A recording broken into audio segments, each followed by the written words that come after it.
kí wa káàbọ̀ sí orí ètò ọlọ́sọ̀ọ̀sẹ̀ wa ẹwà ìṣirò bí tí a ti mọ̀ ń ṣàlàyé ìwé ọ̀jọ̀gbọ́n K. Stroud àti Dexter Booth. So a dúpẹ́ púpọ̀ ní ọwọ́ ẹ̀yin tí ẹ darapọ̀ mọ́ wa ní àṣálẹ́ tèmi. So pẹ̀lú ògo Ọlọ́run bá a mọ̀ ṣe kánmọ́kánmọ́. So gẹ́gẹ́ bá ṣe mọ̀ pé lọ́sẹ̀ tó kọjá a parí ẹ̀kọ́ program F7 tá a dẹ̀ sọ fún wa pé a máa bẹ̀rẹ̀ ẹ̀kọ́ mìíràn lénìí láti program F8. Ọ̀jọ̀gbọ́n fẹ́ mọ̀ ṣàlàyé tí a ń pè ní partial fraction fún wa. Ọ̀jọ̀gbọ́n fẹ́ mọ̀ ṣàlàyé tí a ń pè ní partial fraction. So ẹ rí i pé pẹ̀lú àlàyé tí mo ń ṣe òun náà ni pé kí ni o a máa mọ ìtumọ̀ ọ̀rọ̀ láti bí ọ̀rọ̀ òun gangan fúnra lára rẹ̀.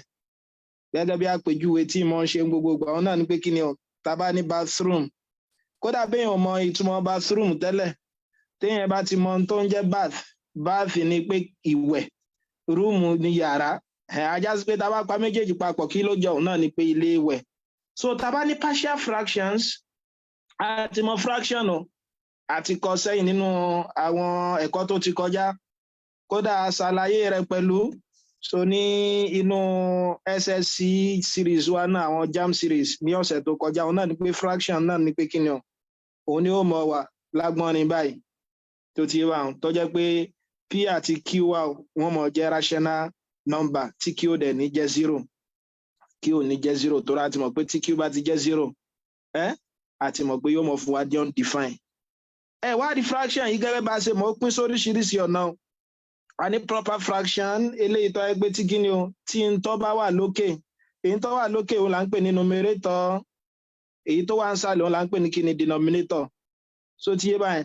tó bá ti jẹ́ pé numerator bá ju denominator lọ àbí tí numerator bá kéré sí denominator, gẹ́gẹ́ bí àpẹẹrẹ tí bá ní 1/8 ẹ rí pé nọ́mbà tó wà lókè ju nọ́mbà tó wà ń sàlẹ̀ lọ, proper ni ẹ rí pọ́tọ́ kí àgbàlagbà gbọ́mọ kékeré ń kọ́kọ́ lọ́rùn. Tí ọmọ ọdún mẹ́jọ kó gbọ́ ọmọ ọdún kan kọ́kọ́ rọrùn ó tọ́ náà ó proper. So ṣùgbọ́n kò ní bálákàyè mu kí ọmọ ọdún 100 bàbá 100 ọdún kó wá lóun fẹ́ jókòó lórí ọmọ ọdún méjì, ẹ rí pé ọmọ náà wọlé. So náà là ń pè ní kí ni improper fraction tí numerator bá ti ju denominator lọ. So tí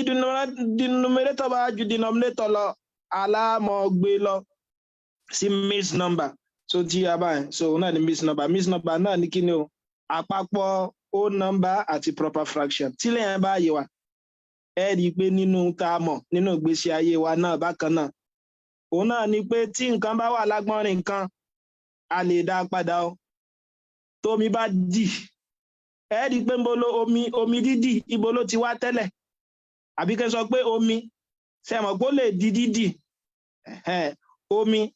ó lè di ice block. So ti yé bá omi ó lè di ice block. Bákan náà wẹ̀ ice block náà lè padà di kíni o ó lè padà di omi.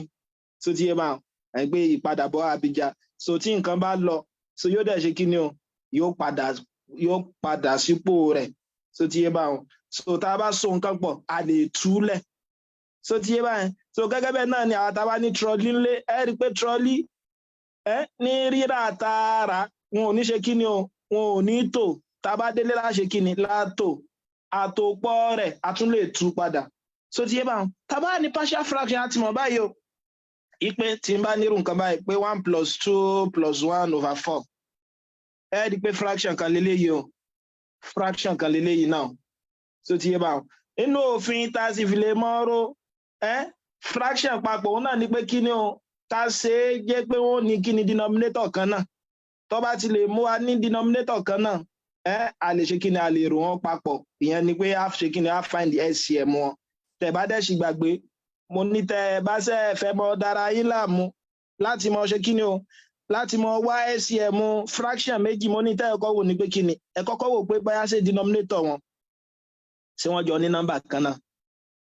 Ajá sí pé tí denominator bá jọ ní nọ́mbà kan náà Ọlọ́run ṣeun nìyẹn. Ẹ mú nọ́mbà yẹn gẹ́gẹ́ bí LCM yẹn gẹ́gẹ́ bí àpẹẹrẹ tí bá ní 1/5 plus 7/5 ajá sí pé LCM mi ò jẹ́ 5. ṣùgbọ́n tí nọ́mbà wọn ò bá papọ̀ tí denominator wọn ò bá papọ̀ mo ní ẹ wò bóyá kan jẹ́ factor ẹlẹ́ẹ̀kejì ẹ wo orú eléyìí tí mo sọ yìí 1/2 divided by 4 denominator mi 2 àti 4 ni o 2 sì jẹ́ factor 4 ajá sí pé tí n bá ṣe fẹ́ mọ dára mi láàmú láti mọ yagi find the lowest common multiple wọn LCM mi ó mọ jẹ́ kí ni 4 ẹ mọ mú eléyìí tó pọ̀ jù yẹn tó bá ti jẹ́ pé kan jẹ́ factor ẹlẹ́ẹ̀kejì bó wá ni denominator papọ̀ factor kan èsì ṣe factor ẹlẹ́ẹ̀kejì mo ní ẹ mọ ṣe kí ni o ẹ wá multiply àwọn méjèèjì papọ̀ gẹ́gẹ́ bí àpẹẹrẹ sí ti bá ní 1/2 plus 3 divided by 7 denominator wọn ò papọ̀ ìkan yìí ṣe factor ìkejì o 7 is a multiple 2 is a factor of 7 mo lẹ́mọ̀ ṣe kí ni ẹ mọ̀ multiply yóò mọ̀ jẹ́ 14. ẹ rí i pé ibi tí mò ń lọ lélẹ́yìí tá a bá padà wá LCM wọn tán a ní 2 mi ò láàrin ilé àbí ó jẹ́ 4 2 times 1 2 àbí plus 4 mi ò láàrin 4 1 times 1 1 ẹ rí i pé kí ló fún wa 3/4 a ní fraction méjì.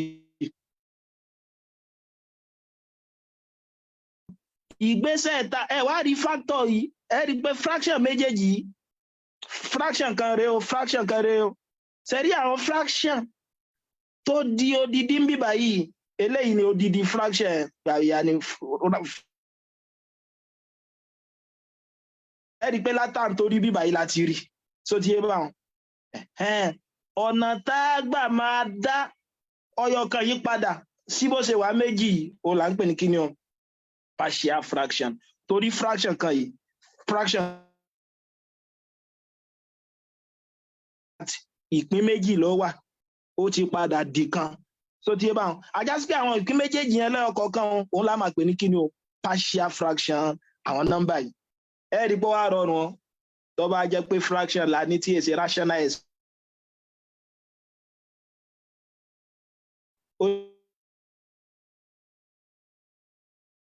láwọn variable náà so tí ẹ bá bóyá nísìnyí mo ní quadratic expression tàbí mo ní linear expression bẹ́tẹ̀lẹ́ yìí constant náà ló wà numerator àti denominator ó rọrùn láti ṣe o ṣe àgbẹ̀ nínú ìgbésẹ̀ ń ta lè ṣe òun náà ni pé kí ni a ti mọ̀ pé tí n bá ní 2 plus 1/4 tẹ́lẹ̀ in tí ó mọ̀ di náà ni pé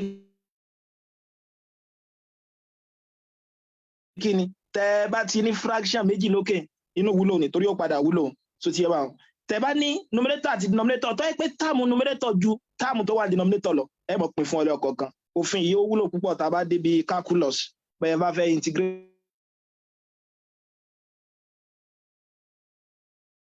nǹkan kan tó bá jẹ́ pé táàmù tó ọ̀kan lé ọmọ jẹ́ 2 divided by 4 plus 1 divided by 4 bọ̀rọ̀bọ̀ tí yẹmi bá wọn so yóò máa jẹ́ kí ni 1/2 plus 1/4 ẹ rí i pé òun náà ní ibi tá a ti ṣe kí ni ibi tá a ti gbé wá. bó wá ní tó bá wá jẹ́ pa nírú eléyìí nǹkan ẹ rí i pé eléyìí rọjú ó rọjú púpọ̀ o bó wá ní ká pé bá nírú nǹkan báyìí nǹkan o 2 divided by s minus 3 minus 4 divided by s minus 1 mo ti mọ̀ pé fraction kan leléyìí náà tá a bá fẹ́ ṣe aláfind LCM wọn LCM ó jẹ́ kí ni o s minus 3 s minus 1 bó la ṣe mọ̀ torí pẹ̀lú òfin mẹ́ta tí mo fún wa nọ́mbà méjì tó wà ní denominator papọ̀ ìkan yẹn ṣe factor ẹlẹ́ẹ̀kejì mo ní tí o bá ti á jẹ méjèèjì yẹn kí lẹ́ ṣe a máa multiply papọ̀ ajá sí pé LCM mi ó jẹ́ s minus 3 s minus 1 ẹ wà ní s minus 3 mi ó lá nínú kí ni o s minus 1 eléyìí ó jẹ́ kí ni s minus 1 yóò jẹ́ kí ni 2s minus 1 àbí minus 4x minus 3 mo rò bó ti yé mi báwọn so eléyìí wọn á jẹ́ 2x minus 1 minus 4x minus 3 divided by s minus 3s minus 1 ẹ rí pé tẹ́ bá ṣe síwájú sí eléyìí ó jẹ́ 2x minus 2 minus 4x minus 12 divided by x minus 3x minus 1 mo rò bó ti yá báwọn tí n bá gba like times ajá sí pé eléyìí ọmọ jẹ́ kí ni o minus 2x minus 2 ṣé mi ti ṣàtúnṣe plus lè yí o so 12 minus 2 òun ó jẹ́ kí ni o plus 10 divided by s minus 3s minus 1 ẹ̀ẹ́dìgbà tún lè tún eléyìí náà kọ́ bá yá bí tẹ́ ẹ bá wo owó fraction méjì òun la gbé wa kí ni fraction méjèèjì ọ̀hún 2 divided by s minus 3 minus 4 divided by s minus 1 fraction méjèèjì òun ló di arákùnrin yìí o so ti yé báwọn àwa ṣàlàyé pé kí ni o eléyìí tó jẹ́ single fraction yìí àwọn méjèèjì ní partial fraction nú rẹ̀ so ti yé báwọn ọ̀nà tá a lè mọ dàgbà ọyọ kan eléyìí tá ti tó tá yọ láti ara méjì ọ̀nà tá a mọ gbàdá padà òun náà là ń pè ní kí ni o òun là ń pè ní partial fraction wípé ká dá padà nípìn tó wà ká tó sọ dodidi trọ́lì tẹ́ ti ṣe kí ni o tó ti wà kélekèle ẹ̀sọ́ dodidi ẹ̀ rí i pé tẹ́ bá fẹ́ yí ipò padà òun náà ní pé ẹ lè ṣe kí ni o ẹ̀ tún wọn lẹ̀lẹ̀ ọ̀kọ̀ọ̀kan eléyìí ni à ń pè ní kí ni o eléyìí là ń pè ní partial fraction so ọ̀jọ̀gbọ́n á ní lẹ́yìn iṣẹ́ yìí o a gbọ́dọ̀ mọ nǹkan méjì á mọ nǹkan méjì kan tá a bá ti parí program yìí o alákọ̀ọ́kọ́ ń bẹ̀ òun náà ní pé kí ni o a mọ̀ bá a ṣe lè ṣe kí ni bá ti factorize denominator wa tó bá jẹ́ pé ó fún wa ní kí ni o ó fún wa ní rational ó fún wa ní expression tàbí tá a bá ní expression tó yẹ pé kí ni tá a bá ní rational number tó yẹ pé expression rẹ̀ wà nísàlẹ̀ a lè ṣe kí ni a lè factorize ẹ̀ so ẹlẹ́ẹ̀kejì bákan náà wẹ̀ a lè mọ wá àwọn kí ni o àwọn partial fractions yìí mo bá ti mọ tún mọ partial fractions yìí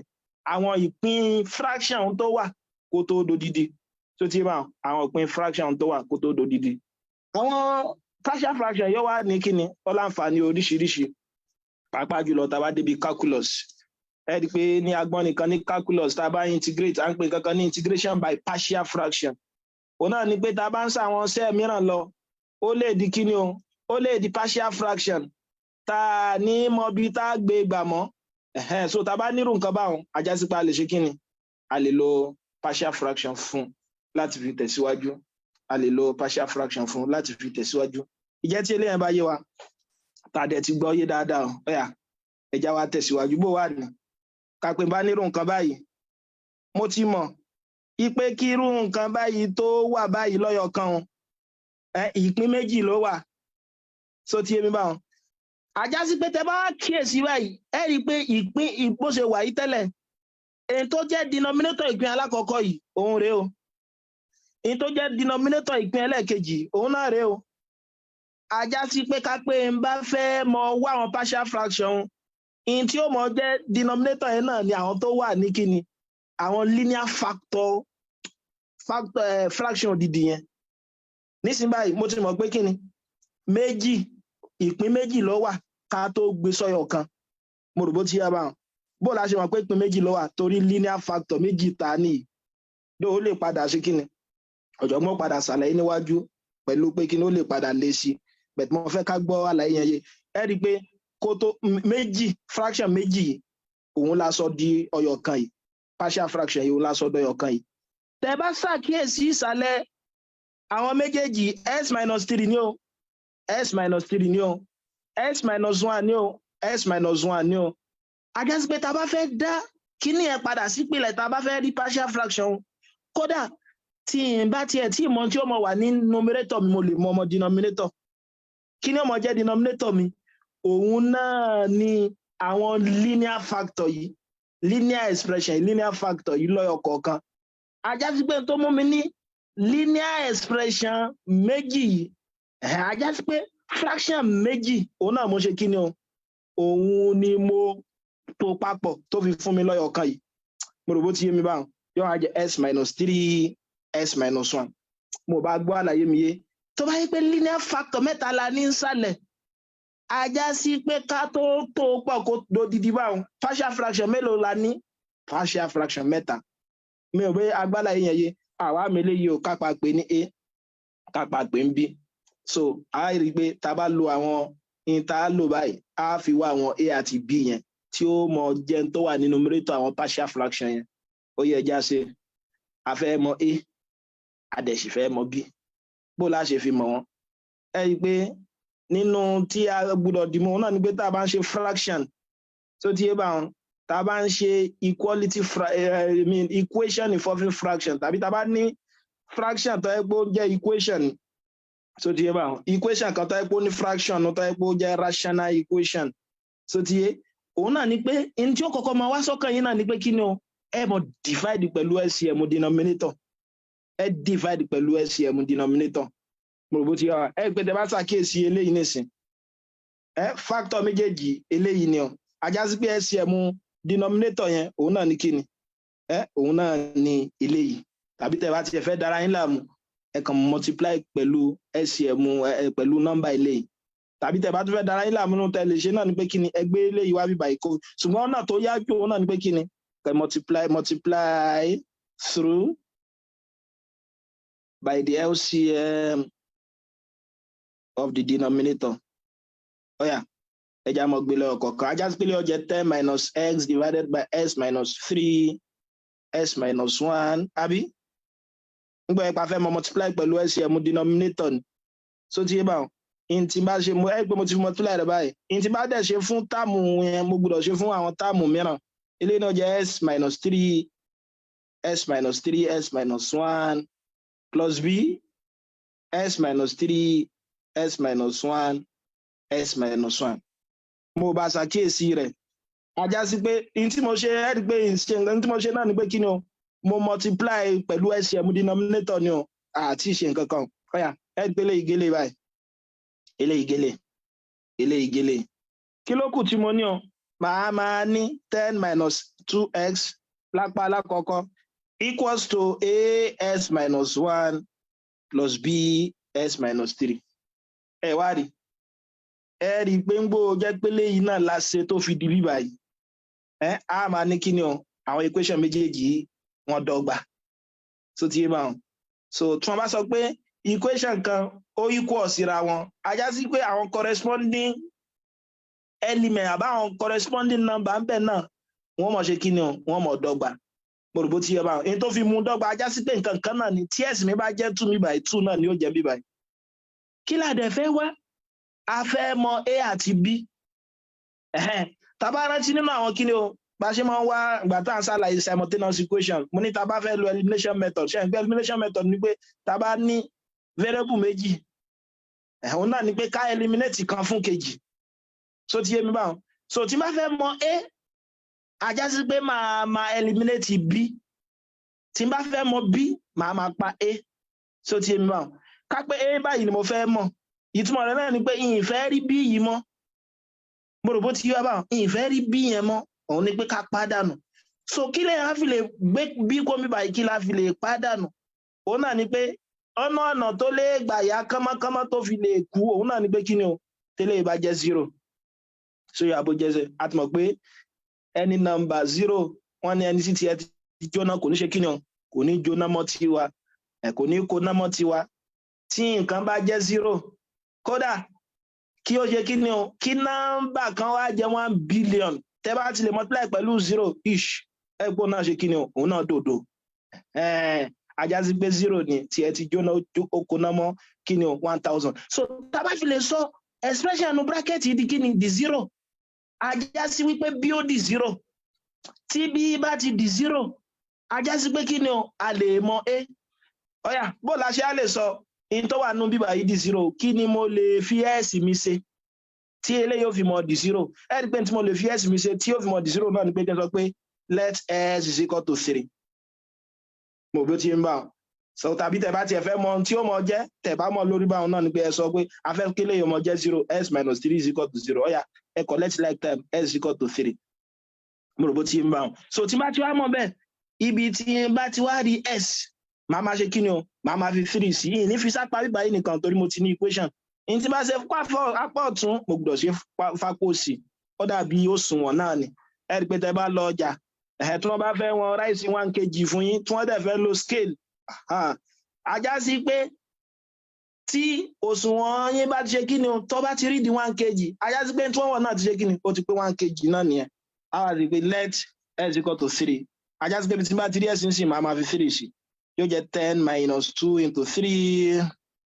is equal to a into 3 minus 1 plus b into 3 minus 3 ẹ rí pé 2 times 3 6 lè yí o yóò máa jẹ́ kí ni o 10 minus 6 yóò jẹ́ 4 àbí is equal to a 3 minus 1 2 times a 2a ẹ̀wẹ̀ lẹ́yìn nǹkan 3 minus 3 bí báyìí jẹ́ 0 0 times b ó ti dòdò ó ti kó náà mọ́ b àbí eléyìí ó jẹ́ plus 0 mo bó ti yé máa mọ̀ òun náà ní kí ni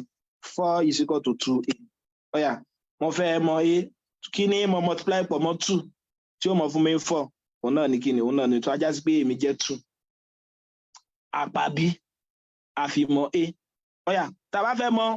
b náà ńkọ́ á ṣe kí ni o àpá a kí lẹ lérò pé a fi lè kú ẹ tún padà lọ síbi equation ìta ti wáyé ẹ padà wá bíbá ọ̀nà tó yájú ni ẹ̀ aláwọn ọ̀nà oríṣiríṣi a ní cover up method a dẹ̀ ṣe ní kí ni o comparing coefficient bet ọ̀nà tó yá tó dẹ̀ rọrùn mo fẹ́ ká tọ̀ bíbá ẹ̀ ọ̀yà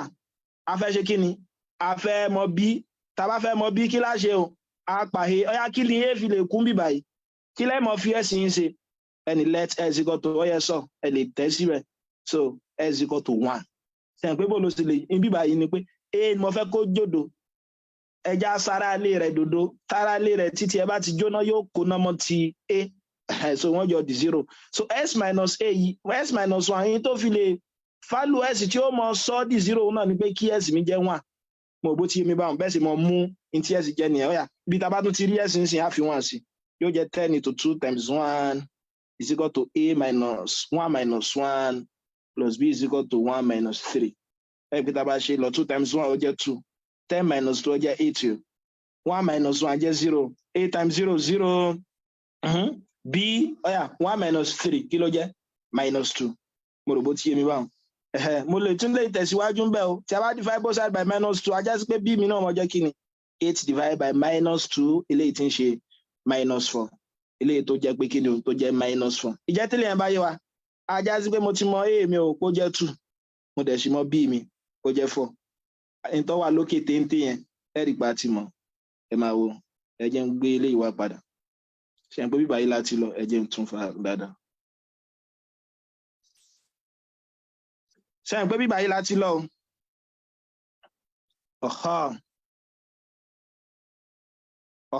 ọ̀yà nísìnyí báyìí tí n bá padà síbi tá a ti lọ ń kọ ajá sí pé 10 minus 2s over s minus 3 s minus 1 is equal to kí ni a mi nísìnyí 2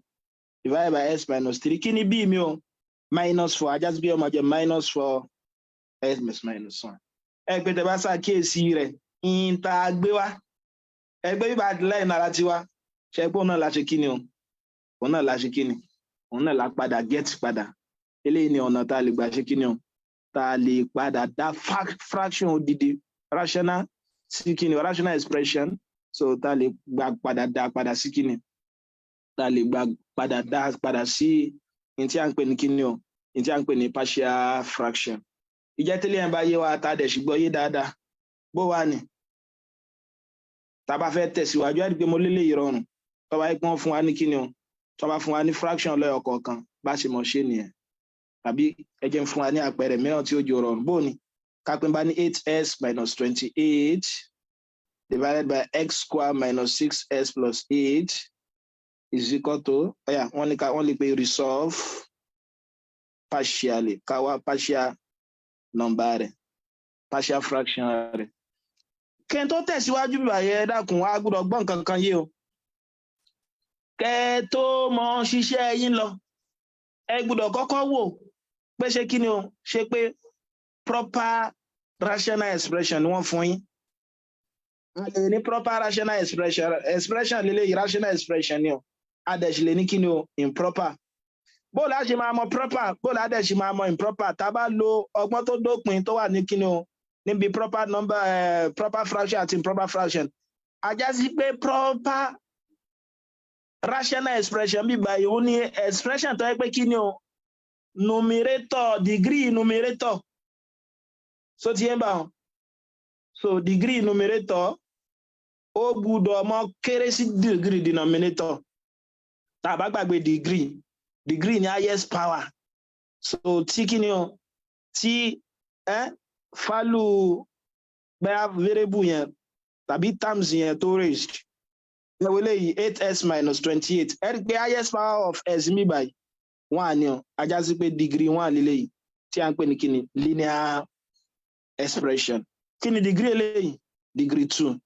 ẹ rí pé degree numerator ó kéré sí degree denominator a máa pè lé ní kíni o proper rational expression lélẹ́yìí so tí ẹ bá wọn ṣùgbọ́n bákan náà wẹ̀ tábà ní kíni tábà ní degree denominator tó bá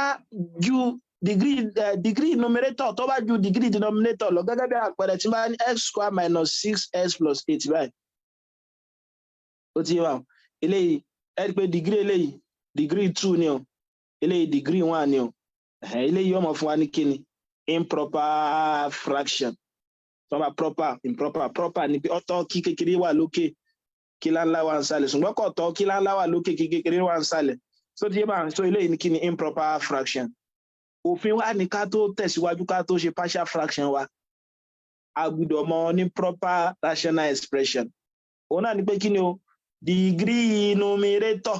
ó gbọ́dọ̀ mọ̀ kéré sí degree denominator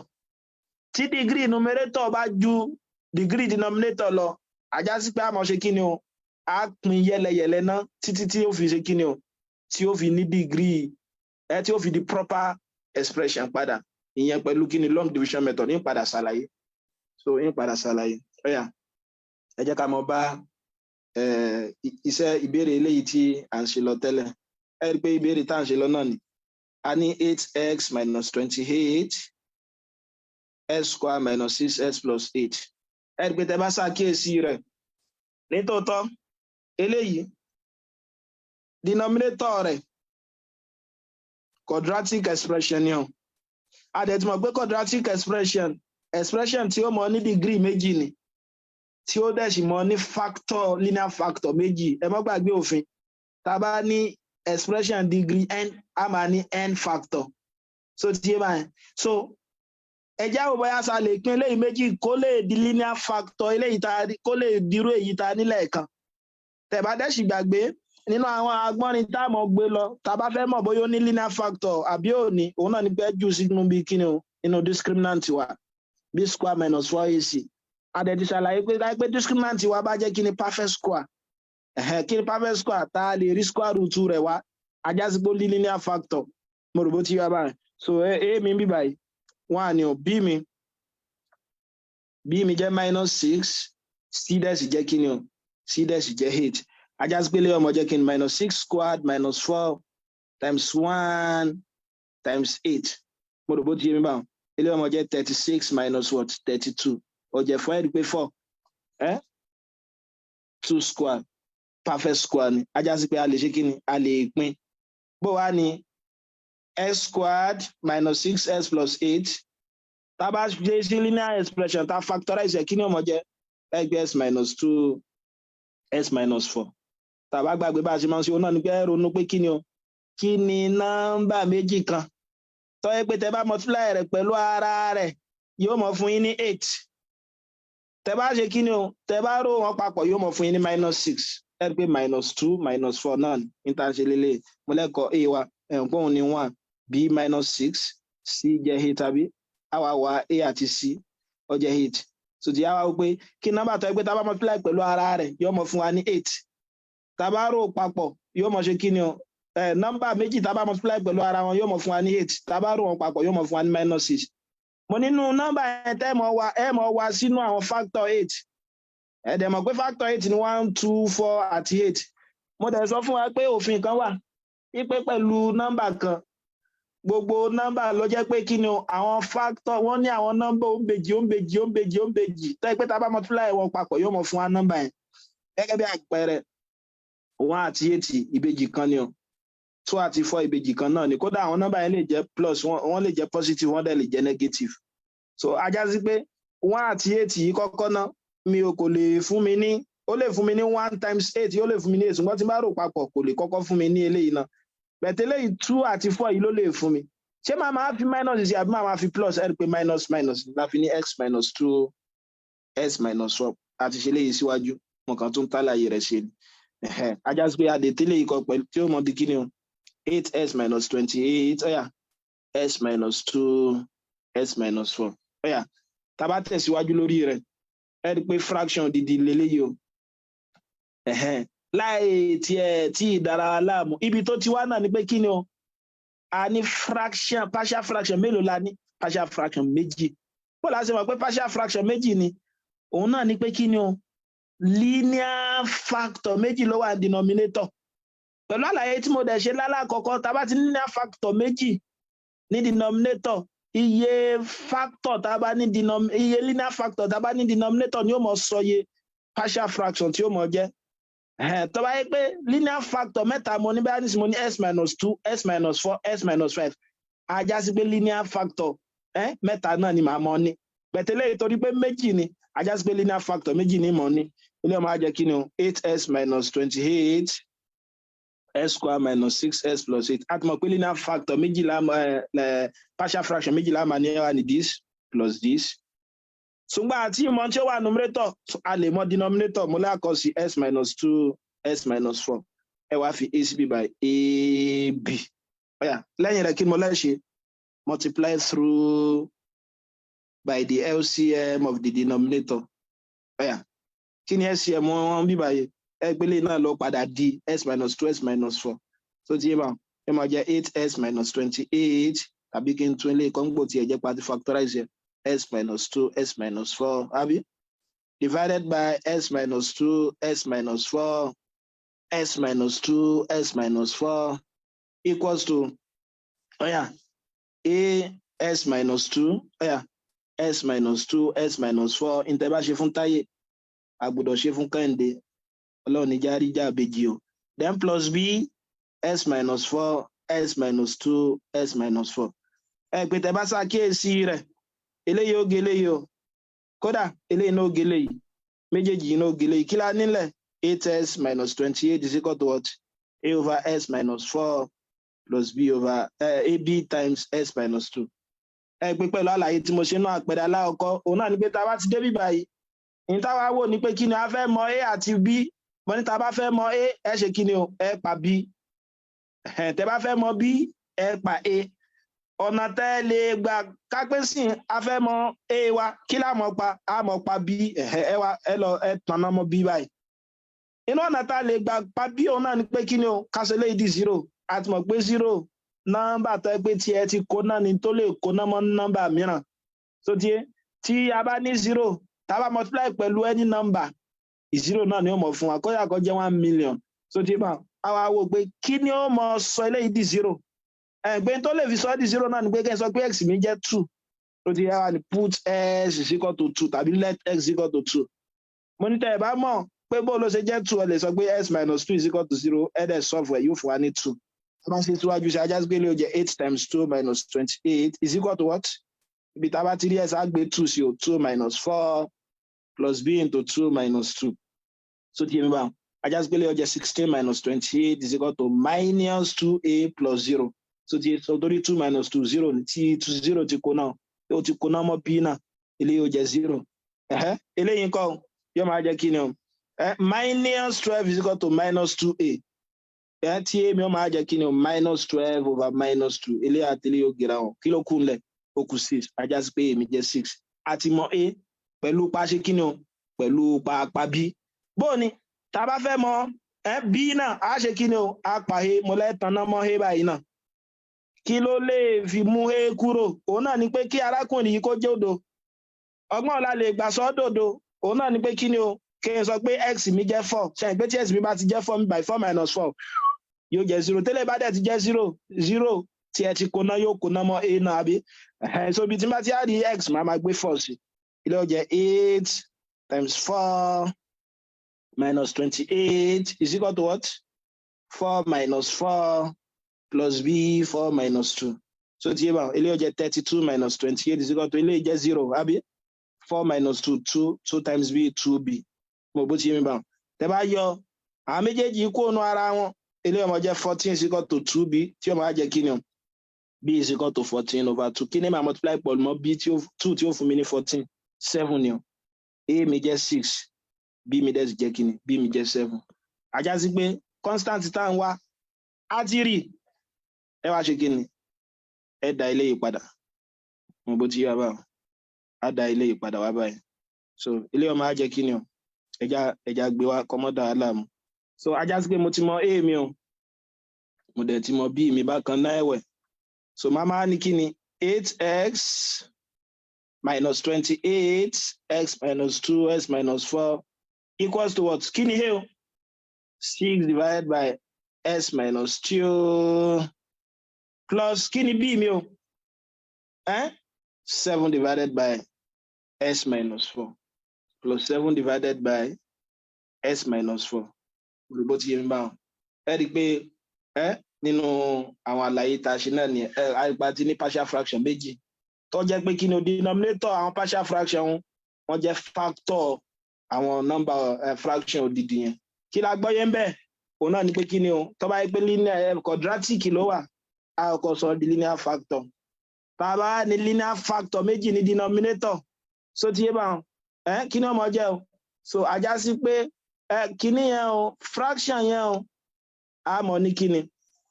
a mọ̀ ní ẹ rí i pé bí tí a bá ẹ̀kọ́ náà dé kó tó di pé ẹ̀rọ wa náà mú náà lọ so òun náà ní kí ni o bí tá a ti ṣe bí tá a ti yanjú eléyìí dé so àlàyé tí mo ṣe ń bẹ̀ òun náà ní pé kí ni tá a bá ti nírú nǹkan báyìí ẹ rí i pé tẹ́ bá ṣàkíyèsí rẹ̀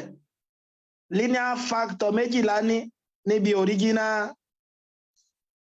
fraction yẹn o ṣùgbọ́n partial fraction tá a níyẹn tẹ́ bá ṣàkíyèsí rẹ̀ ẹ rí i pé kí ni ó ní denominator méjì òfin náà wà ní pé kí ni tó bá yẹ pé linear factor méjì mo ní nínú fraction mi màá máa ní partial fraction méjì tí denominator wọn mọ jẹ́ kí ni o linear factor fraction yẹn gbogbo ti yẹ báwọn so tó bá jẹ́ mẹ́ta náà bákan náà wẹ̀ bóyá instead s minus 2 àti s minus 4 mo ní kí ni x minus 2 x minus 4 x minus 5 ẹ pé tẹ́ bá ṣàkíyèsí denominator ní tí mo sọ lélẹ́yìí o kápá nírú nǹkan báyìí x minus 2 x minus 4 x minus 5 mẹ́ta linear factor ajá sí pé partial fraction mi láì tiẹ̀ tí ṣe é náà mo ti mọ̀ pé partial fraction mẹ́ta ló délé yìí mo rò bó ti yé mi báwọn partial fraction mẹ́ta ló délé yìí àti ìmọ̀ numerator rẹ̀ òṣùngbà àlàyé tá a ti ṣe òun náà ni pé kí ni o àwọn denominator partial fraction yẹn wọ́n ó mọ jẹ́ àwọn linear factor yìí ajá sí pé lè ọmọ jẹ́ kí ni o s minus 2 s minus 4 s minus 5 so ti yé báwọn ní tó kàn kù tá a mọ̀ wá òun náà ni kí ni òun náà ni numerator wa tí mo dẹ̀ ti ṣàlàyé ọ̀nà oríṣiríṣi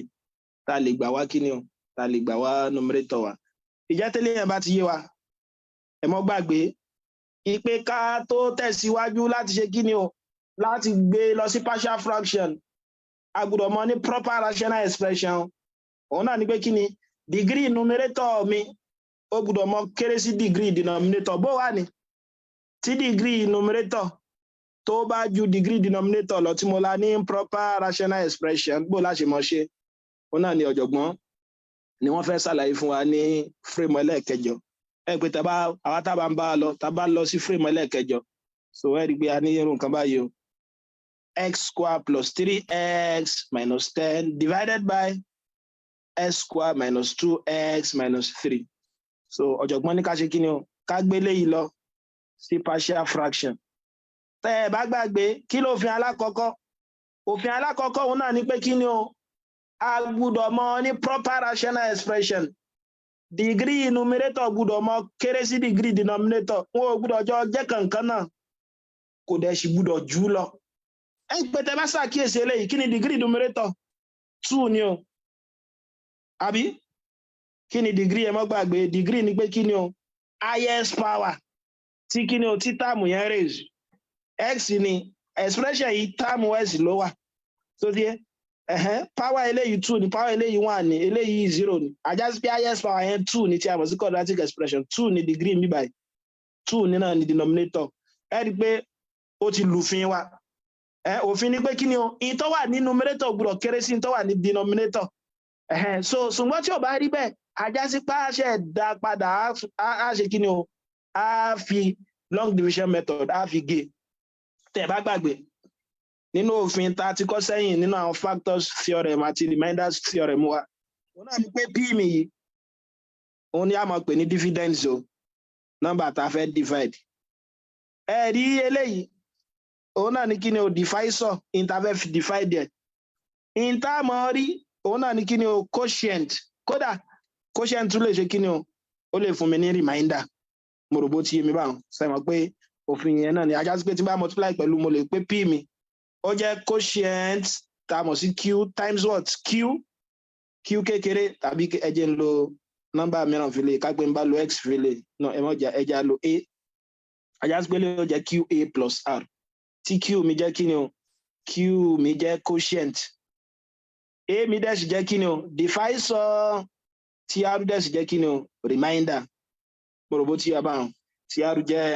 remainder so ẹ rí i pé a ti kọ́ eléyẹn sẹ́yìn so òun náà ni pé tó bá yẹ kó dàrú máa lo tó bá di 5 divided by 3 ẹ rí i pé mo lè kọ́ gẹ́gẹ́ bí kíni torí 5 divided by 3 yìí 1 ni o remainder 2 ẹ rí i pé mo lè kọ́ tí ó mọ̀ jẹ́ kíni 5 is equal to 3 times 1 plus 2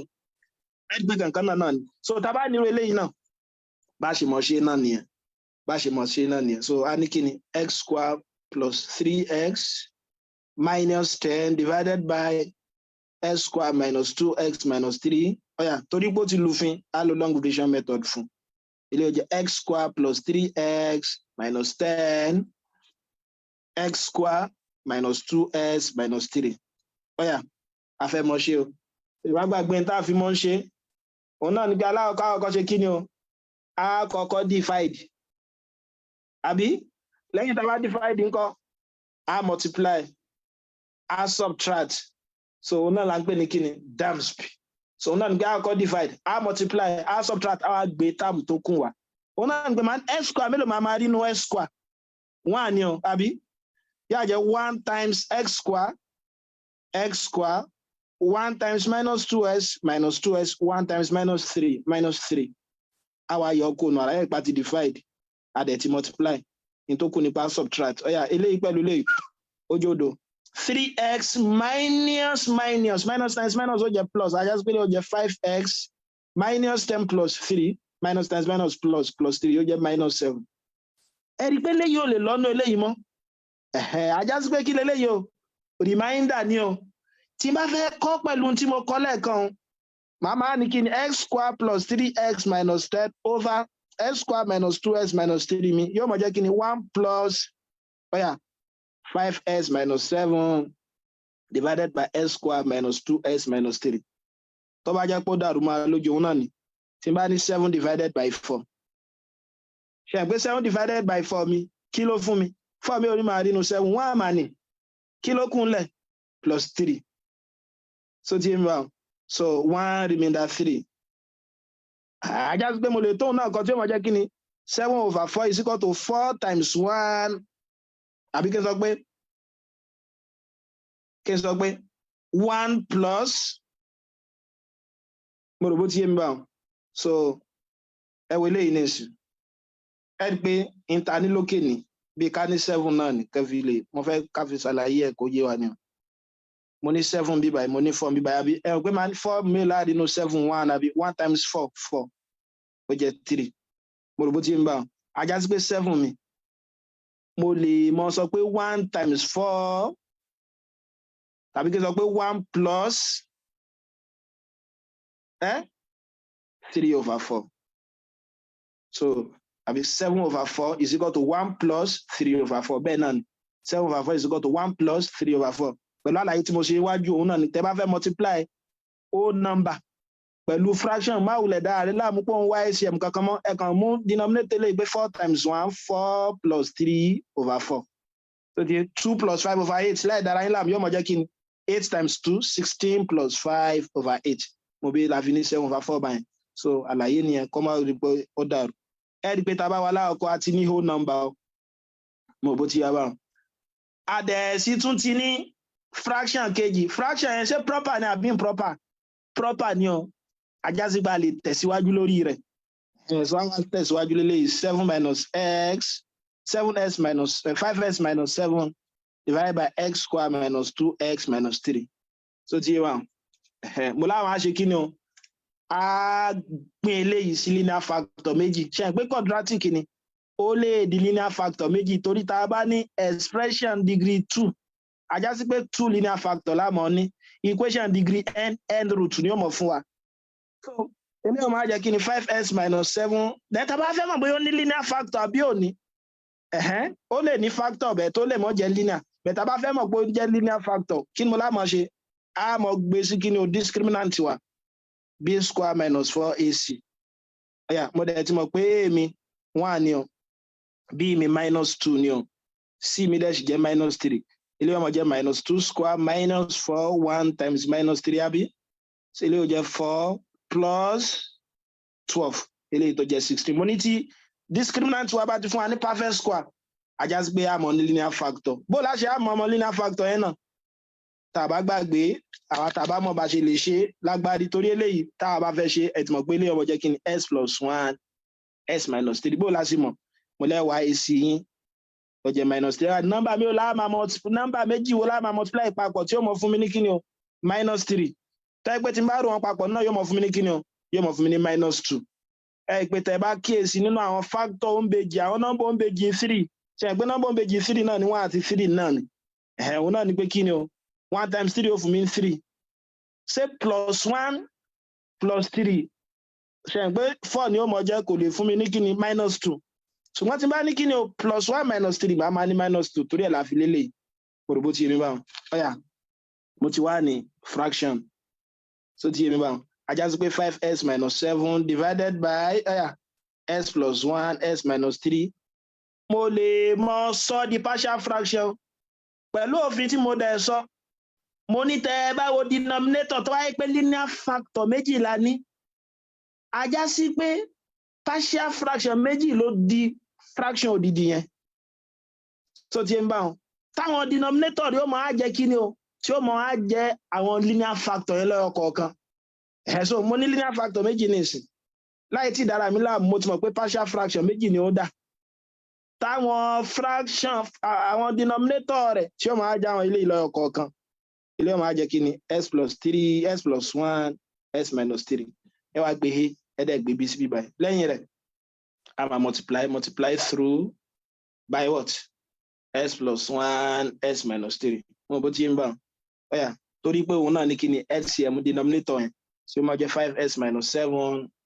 Ká máa pẹ́ ń bẹ̀ ń gbọ́ ipa ti ṣe bí àpẹẹrẹ méjì síwájú s plus 1 s minus 3. S plus 1 s plus 1 s minus 3 plus s plus 1 s minus 3. Mo bó ti yé mi báwọn. Pé tẹ́ bá ṣàkíyèsí rẹ̀ dáadáa méjèèjì yóò gera wọn. Eléyìí ó gele eléyìí náà ó sì gele. Kí ni mo nílẹ̀? 5s minus 7 equals to s minus 3 plus s plus 1. A fẹ́ mọ a àti b. Mo ní tẹ́ bá fẹ́ mọ a ẹ mọ pa b. Tẹ́ bá fẹ́ mọ b ẹ mọ pa a. Mo fẹ́ mọ a sì máa mọ pa b. Ajá sí pé máa dájú lé b. Kí ni a ṣe tí bí ó fi kú? Òun náà ni pé ká wá ọ̀nà tẹ́lẹ̀ yóò jẹ́ 0. Tẹ́lẹ̀ bá ti jẹ́ 0 a ti mọ̀ pé 0 ẹni tí mo ń kó námọ́ ti nọ́mbà mìíràn ni torí tí 0 bá ti multiply nọ́mbà mìíràn òun ló dòdò tó ti yé báwọn. Ní tí mo lè sọ tẹ́lẹ̀ yóò fi di 0 náà ni pé sọ pé put x is equal to minus 1. Tàbá mọ̀ bẹ́ẹ̀ mo láti sọ pé s plus 1 is equal to 0 àbí our x ajá sí pé ilé ó jẹ́ 5 into minus 1 minus 7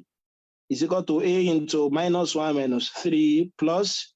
b into minus 1 plus 1. Ilé ọmọ fún mi ní minus 5 minus 7 ó jẹ́ minus 12 equals to what? Minus 4 plus 0. Àbí minus 12 is equal to minus 4a. A mi ó máa jẹ́ kí ni o minus 12 over minus 4. Ilé ìta máa pè ní kí ni? Tá máa pè ní 3. Ìjẹ́ tẹ́lẹ̀ ìbá ti yíwa àti mọ a. Bó la ṣe mọ b mo lẹ́ tanná sí a náà.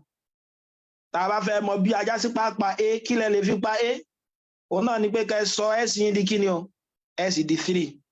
Mo rò bó ti yá bó ṣe jẹ́ 3 torí 3 bá ti wà mí by 3 minus 3 ojú odò. 0 times a òun náà jẹ́ 0. Òun náà máa jẹ́ 5 times 3 minus 7 is equal to a times 3 minus 3 plus b times 3 plus 1. Mo bó ti ń bá 15 minus 7 0 4b. So yá bó ṣe jẹ́ 4b ilé ọmọ jẹ́ 12 is equal to 4b. B mi ọmọ jẹ́ kí ni o 12 over 4 ilé tó jẹ́ 3. Àbí ẹ wá padà wá ibi tá à ń ṣe tẹ́lẹ̀ so ti ń bá so ẹ rí pé ibi tá ti wá rí o ibi tá ti wá rí o kí lélẹ́ yóò wá dà so eléyìí yóò wá dà kí ni so yóò dà b ni mo tilẹ̀ ti mọ b mi so yóò máa jẹ́ kí ni o kí ni a wá 4 àbí no a jẹ́ 3 b náà jẹ́ 3 ajá sí pé ọmọ jẹ́ 3 over s plus 1 plus 3 over s minus 3. So ẹ rí i pé òun náà ló ṣe kí ni o òun náà ni ó fún wa ṣé àti ṣàtìṣe kankan bẹ́ẹ̀ bí yẹn kò yẹ kó ẹja tún kí ló kọ ṣe o eléyìí jẹ́ -4 5 eléyìí jẹ́ -5 minus 7 minus 12 àbí -4 àbí bẹ́ẹ̀ kọ́ ni bẹ́ẹ̀ náà ni so 3 àgbà eléyìí jẹ́ 3 bí ńkọ́ alọ́ jẹ́ 3 15 minus 7 irọ́ 8 lè yí ọmọ jẹ́ o 8 lè yí ọmọ jẹ́ ajá sí pé lè ọmọ jẹ́ 2 o bí mi 2 ni o ọ̀yà ṣe àgbẹ̀ tẹ́ bá fẹ́ mọ̀ pé ẹgbàá pàwọ́ àti àwa wá ẹ̀sì ẹ̀mí ilé ẹ̀rí pé ọmọ fún wa lélẹ̀ padà yóò jẹ́ s plus 1 s minus 3 so ti no yóò jẹ́ 3 into s minus 3 plus 2 into s plus 1 yóò jẹ́ 3x minus 9 plus 2s plus 2 s plus 1 s minus 3 ẹgbẹ́ tẹ́ bá ṣe lọ ilé ọjọ́ 5s minus 7 over s plus 1 s minus 3 òun náà lélẹ́yìn ṣùgbọ́n kì í ṣe ibi tá a dúró sí nìyẹn o ṣe mọ̀ pé nínú ìpín méjì òun la fi mọ̀ yìí sótíyé ìyìn tó gbé wá tẹ́lẹ̀ rèé o ṣe mọ̀ pé nínú òfin ni pé degree numerator ò gbúdọ̀ ju degree denominator lọ degree numerator bíbá yìí tẹ̀sí ti ju kí ni o ó ti ju ó bá denominator dọ́gba la fi gbé lọ ọ̀nà báyẹn sótíyé ajásí pé tẹ́sí sí náà ni pé kí ni o factor odidi wa ní ìsìn so s square plus 3s minus 10 yóò máa fún mi ní kí ni 1 plus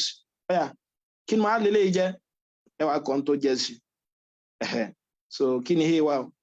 a ní a wa jẹ́ 3 over s plus 1 plus kí ni bí mi 2 over s minus 3 ẹ pé kò lè rárá bákan náà là ń ṣe kí ni òun là ń gbà ṣe bákan náà là ń ṣe kí ni òun là ń gbà ṣe in tó kàn jẹ́ ìyàtọ̀ ń bẹ òun náà ni pé kí ni o tí ó bá ti lè jẹ́ pé degree numerator ó bá ju tàbí ó dọ́gba pẹ̀lú denominator ẹ gbé lọ sí kí ni o ẹ gbé lọ sí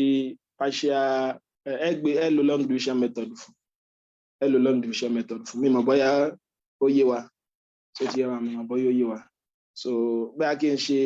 àpẹẹrẹ kan sí ká fi káàdì ẹ̀kọ́ ńlẹ̀ lónìí pẹ̀lú ògo Ọlọ́run ká mọ̀ tẹ̀síwájú ní ọ̀sẹ̀ tó ń bọ̀. Àpẹẹrẹ mìíràn express 3s cube minus x square minus 3s minus 13 divided by s square minus s minus 6 kòròbó ti yọ báyìí. Kí ló fi aláwọ̀kọ́? Àmọ́ yẹ̀wò pé a degree numerator kéré sí degree denominator. Yàní pé kọ́ mọ jẹ́ proper rational expression tí ó bá jẹ́ bẹ́ẹ̀ nǹkan ẹ ṣe ṣe kí ni ẹ gé kí ni degree numerator mi báyìí degree jẹ́ 3 tí denominator nǹkan ó jẹ́ 2 adẹ̀ ti sọ pé kí ni o degree numerator gbọ́dọ̀ mọ kéré sí degree denominator tí ó bá ti kéré kí mo lẹ́mọ̀ ṣe a máa lo long division method láti fi gé kúkúrú a máa ní 3s cube minus x square minus 13s minus 13 s square minus s minus 6 ẹ má gbàgbé method wa damsp àkọ́kọ́ divide s square mélòó la máa ní 3s cube tàbí kí n sọ pé kí ni máa multiply pọ̀ mọ́ s square tí ó mọ̀ fún mi ní 3s cube padà òun náà ní kí ni o 3x ẹgbẹ́ tá a bá padà multiply rẹ̀ 3s times s square yóò mọ̀ fún mi ní 3s cube mo bó ti yé máa 3s times minus s minus 3x square 3s times 6 minus 18x tí n bá yọ kúrò nǹkan eléyìí ó jẹ́ 0 s square minus times minus plus 3x square minus x square just pé yóò fún mi ní 2s square plus 5s so yẹn bó ṣe jẹ́ 5s minus 13x minus yóò jẹ́ plus so minus 13 minus 0 yóò fún mi ní minus 13 ó tún lè lọ màá tún ní s square mi ò máa ní 2s square tàbí kí ni màá multiply pọ̀ mọ́ s square tí ó mọ̀ fún mi 2s square 2 ni 2 times s square 2s square 2 times s minus 2s minus 12 mo rò bó ti yé mbà tí bá tún yọ kúrò eléyìí ó jẹ́ 0 7x minus 13 minus plus minus 1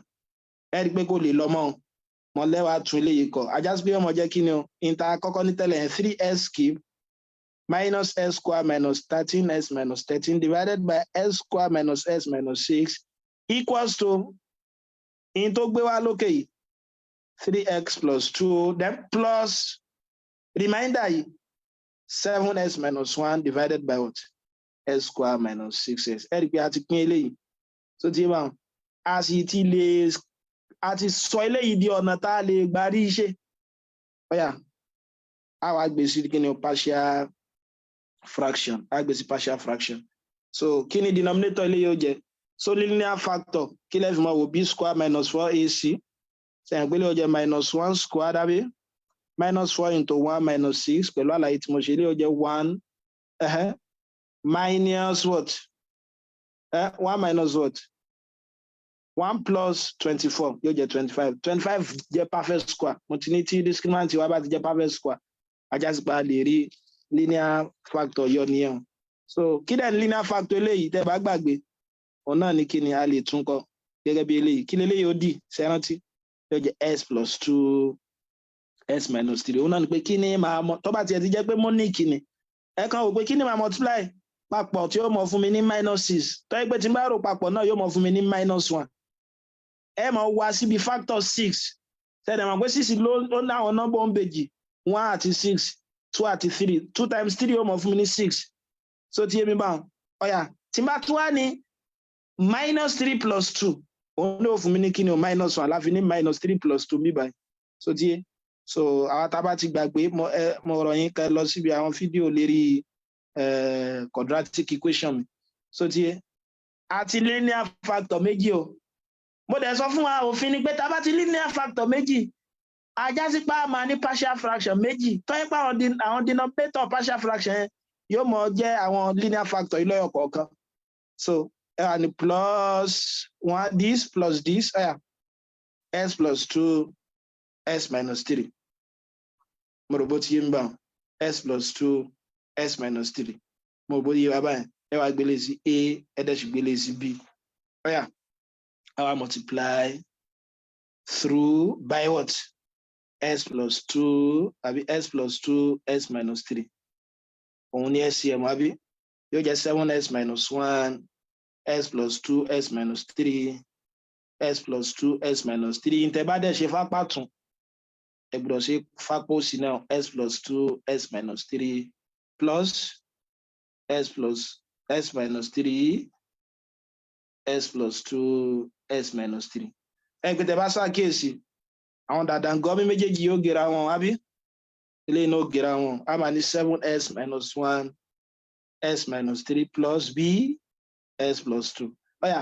a fẹ́ mọ a dẹ̀ fẹ́ mọ b. Mo ní tẹ́ bá fẹ́ mọ a ṣe kí ni o ẹ pa b ẹ tanná sí lójú. Kí la lè fi rí b pa? Òun náà ni pé ká ẹ sọ kí ni o ká ẹ sọ arákùnrin yìí dòdo. Nígbà yẹn kó do mọ́ ń kó nọ́mbà mìíràn ni tí wọ́n fi jọ jóná papọ̀. Torí eléyìí tá bá ti lè sọ dòdo 0 times b no fún wa ní 0. Kí la lè fi sọ eléyìí dòdo? Òun náà ni pé sọ pé kí ni o kí n sọ pé kí s mi jẹ́ minus 2. So ti yé bá so tẹ́ bá mọ̀ bẹ́ẹ̀ mo lẹ́gbọ̀ọ́ pé s plus 2 is equal to 0 kọ́mọ́ dàrú. So ilé ọmọ jẹ́ kí ni 7 into minus 2 mi tí bá 3s máa fi 2 sí o minus 1 minus 2 minus 3 minus 2 plus 2. Ilé ọmọ jẹ́ kí ni minus 14 minus 1 minus 15 is equal to minus 5. Ilé ó jẹ́ 0 àbí minus 15 is equal to minus 5a. Yóò mọ jẹ́ kí ni o tẹ́ bá divide both sides by minus 5. Èmi ọmọ jẹ́ minus 15 over minus 5. Ilé tó jẹ́ kí ni ó jẹ́ 3. Ó jẹ́ 3. Mo ti mọ a mi o bó ní ṣe mọ b òun náà ní pápá kí ni o á pa a náà ẹ tanná sí lójú. Ọgbọ́n lẹ lè dá tó ń fi jẹ́ 0 ẹ sọ arákùnrin yìí di 0 kí ni ọmọ sọ náà di 0. Òun náà ní pé ká sọ pé s mi jẹ́ 3 ẹ mọ̀ pé 3 minus 3 0 0 times a òun náà jẹ́ 0. So tá bá sọ s di 3 náà yóò jẹ́ 7 times 3 minus 1 is equal to what? 3 minus 3 plus 3 plus 2. So tí yé mi bá 21 lè yóò 21 minus 1 yóò jẹ́ 20 is equal to 0 5b. B mi ó máa jẹ́ kí ni o 20 over 5. Kí dẹ̀ ni 20 over 5? 20 over 5 jẹ́ 4. 20 over 5 jẹ́ 4. So ajá sí pé a mi ó jẹ́ kí ni o 3 b mi dẹ̀ sì jẹ́ kí ni ó jẹ́ 4. Màá wá ṣe ìpadàbọ̀ wá abijá rẹ̀ débi níbi tí mo ti lọ. Ẹ rí pé bí ta ti lọ ni ẹja gbé wà ọ̀yà ẹ pé tá a bá gbé wá bíbá yìí láti lọ no eléyìí kọ́ mo fẹ́ gbé wá eléyìí tá a kọ́kọ́ túlẹ̀ kó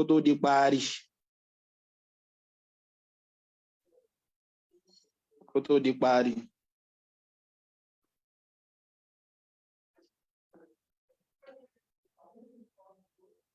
àbí ọ̀yà a dẹ̀ ti mọ̀ pé kí la gẹ́ẹ̀tì fún a1 bíbá yìí a ní a1 jẹ́ 3 àbí b dash jẹ́ kí ni o b jẹ́ 4 tá a bá padà wá bíbá yìí a já sí pé tó gún gbọ̀nràn a lè sọ di partial fraction x squared minus x minus 6 3x plus 2 plus ọ̀yà ẹ rí pé eléyìí ló fún wa léléyìí ó jẹ́ 3 plus x plus 2 plus 4 divided by x minus 3 bó ti yá báwọn so ẹ rí pé ó di partial fraction pẹ̀lú gọlọ́mbà a máa dúró ní fírémù yìí bákan náà ìwé lọ́la ní ọ̀sẹ̀ tó ń bọ̀ a mọ̀ tẹ̀síwájú kí la kọ́ lónìí òun náà ni pé kí ni o tá bá ní partial fraction òun náà ni pé tí fraction bá ti dodidi ìpín rẹ̀ lọ́yọ kọ̀ọ̀kan òun náà ni kí ni o òun náà ni partial fraction gẹ́gẹ́ bá a ṣe mọ̀ ipe kí ni o tá bá lómi omi tó ti dì ó lè di omi tí ó dì padà so fraction tó yẹ kó ṣe kí ni o tóun náà wà lódìdí ẹyọ ló wà kó tó dodidi so ti yẹ báyìí ẹyọ ló wà kó tó dodidi 3s plus 2 plus 4s minus 3 ẹni pé òun náà ni àbí so ọ̀nà tá a fi dá padà tá a fi mọ́ dá padà òun là ń pè ní kí ni o process yẹn là ń pè ní partial fraction tó jẹ́ pé fraction yìí pàtì kan ni fraction yẹn náà jẹ́ pàtì ni ọ̀dẹ̀ ní ká tó ṣe òun náà ní pé àkọ́kọ́ wò pé ṣé degree numerator wa ó kéré sí degree denominator àní pé ta ní proper rational expression tí degree numerator bá ti kéré sí degree numerator wọn kò gbúdọ̀ jù lọ kò dẹ̀ gbúdọ̀ dọ́gba pẹ̀lú rẹ̀ so tí ń bá wọn so kí Ọlọ́run kí ó ṣe àfiyè rẹ̀ fún ẹnìkọ̀ọ̀kan wa so òun náà ni pé ní tí mo fẹ́ ká dìmọ̀ òun náà ni pé kí ni o tá a bá ní linear fraction tá a bá linear fraction méjì linear factor méjì ní fraction olódìdí wa tá a bá ní linear fraction méjì ní fraction olódìdí wa a já sí pé yóò mọ̀ ṣe déédéé pẹ̀lú kí ni o yóò mọ̀ ṣe déédéé pẹ̀lú partial fraction méjì o ó jẹ́ pé kí ni o tó jẹ́ pé àwọn denominator wọn yóò mọ̀ jẹ́ linear factor àwọn partial fraction lódìdí yẹn so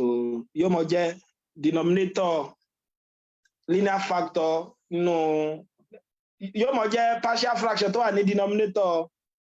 fraction òdìdí yẹn mo ní tó bá jẹ́ mẹ́ta ńkọ́ yóò mọ̀ jẹ́ kí ni o yóò mọ̀ jẹ́ factor a máa ní partial fraction mẹ́ta o tó yẹ pé denominator kọ̀ọ̀kan wọn yóò mọ̀ jẹ́ linear factor yẹn náà lọ́yọ̀ kọ̀ọ̀kan pé bíbá yẹn náà ni láti ṣe kí ni o láti dúró pẹ̀lú ògo Ọlọ́run lọ́la ní ọ̀sẹ̀ tó ń bọ̀ a mọ̀ ṣàlàyé bó o ní tá a bá ní àwọn mìíràn tí èsè linear factor ńkọ́ tá a bá ní quadratic factor tó yẹ pé kò ṣeé pín sọ́nà méjì tó ti yé bá wọn tá a bá ní repeated fraction a mọ̀ tẹ̀síwájú ní ọ̀sẹ̀ tó ń bọ̀ lórí rẹ̀ so fún àǹfààní àwọn ọmọ akẹ́kọ̀ọ́ tá à ń gbáradì fún jambu àti àwa tá a jẹ́ ọmọléèwé gíga ẹ má gbàgbé pé lọ́la náà jam series wa yóò mọ̀ tẹ̀síwájú so tí tá a fi pàdé ní ọ̀la náà mo kí wa ẹ ṣé púpọ̀ tẹ́ darapọ̀ mọ́ ó dìgbà.